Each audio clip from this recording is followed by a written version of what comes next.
Office থেকে বের হয়ে রাস্তা পার হতেই দেখি নতুন একটি ফুড কার্ট রয়েছে। ফুড কার্টটির নাম থাই ফুড কর্নার। আমি কাছে গিয়ে দেখতেছিলাম তারা কি কি খাবার বিক্রি করতেছে। সো তার যে খাবারটা বিক্রি করতেছিল সেই জিনিসটা আমার কাছে অনেকটাই অপরিচিত ছিল। পরে জানতে পারলাম যে এটাকে মান্ডি বলে। রিসেন্টলি আরো কিছু ভিডিও দেখেছিলাম, দুইটা আদিবাসী মেয়ে তারা এই মান্ডি বিক্রি করতো অনেক মেয়াতে।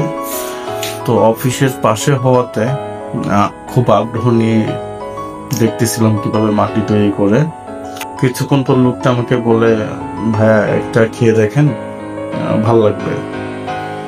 সো যেহেতু নতুন একটা খাবার, এর আগে কখনো ট্রাই করা হয় নাই, আমিও ইন্টারেস্ট নিয়ে একটা মান্ডি অর্ডার করে দিলাম। পরে দেখুন সুন্দর করে সে মান্ডিটা বানাচ্ছে।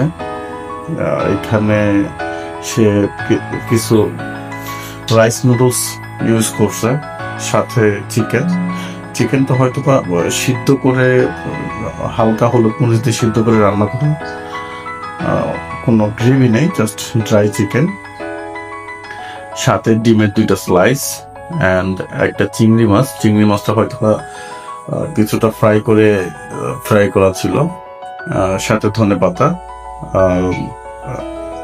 একটু পেঁয়াজ দেয়, পেঁয়াজটা হালকা তেলে একটু সটে করা, অ্যান্ড 2 পিস লেবু দেয়, লেবু স্লাইস করা, আর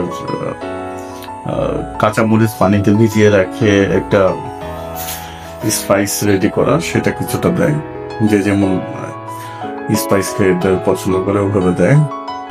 অন্য একটা টেস্কিতে মান্ডির যে ব্রথ, যে সুপের লিকুইডটা, সেটা গরম হচ্ছিল।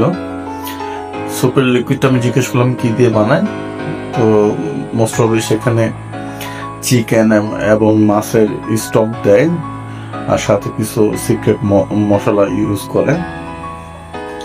তো সবকিছুর সাথে সে এই ব্রডটা দিয়ে দেয়, গরম ওঠা ব্রডটা দিয়ে দেয়, তারপর সবকিছু মিক্স করে খেতে হয়। সো প্রথমে আমি যখন ব্রডটা একটু মুখে নেই, আমার কাছে খুবই রিফ্রেশিং একটা টেস্ট লাগছে, সাথে লেবু দেওয়া ছিল, আমার কাছে খুব ভালো লাগছে, খুবই রিফ্রেশিং একটা টেস্ট লাগছে মান্ডিটা।